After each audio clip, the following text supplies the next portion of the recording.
distinguished colleagues, Henry HSDickson, Bayelsa West. Let me, Mr. President, align firstly with all the submissions so far made, all the contributions made by distinguished colleagues on this very important issue, and I join them also to commend the mover of this motion and all the robust contributors so far.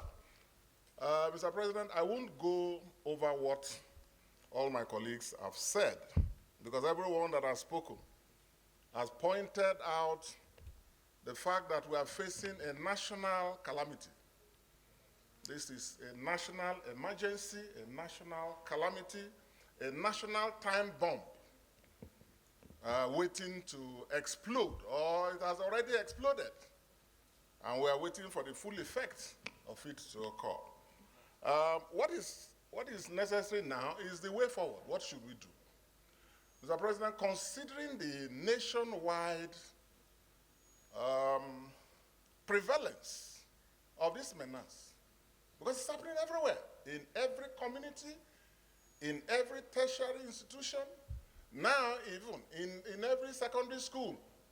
I hope it's not going on in primary schools here or nursery schools.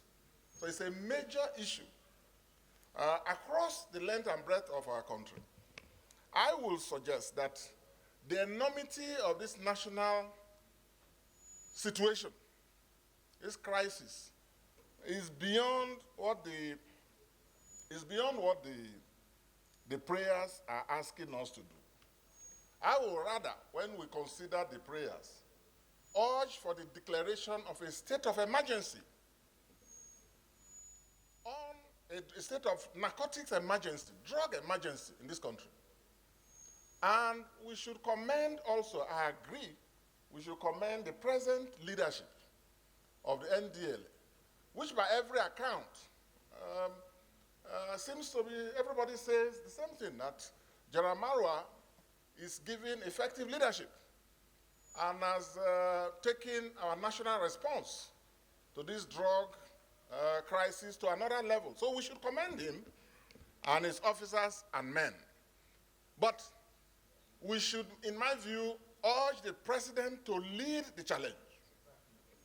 The president of the Federal Republic has to be urged to declare an emergency on this and to lead the national response to it. In every country where this has happened, and we are not alone, the Americans dealt with the opioid crisis. Anywhere you have this issue, the executive must take the lead. And in that context, Mr. President, I will suggest that we call for a declaration of emergency and urge the president to lead, and then we should have a national summit.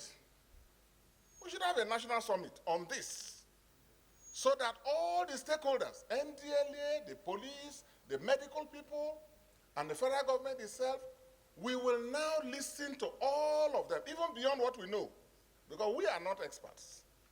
We are not experts. So it is at the end of that summit that Mr. President, presiding here, and this chamber will now, as part of one of our most important responsibilities, which is policy formulation, policy articulation, we can now push for necessary actions. At that summit, it will be clear if the issue is funding, because it has to, a lot will have to do with funding.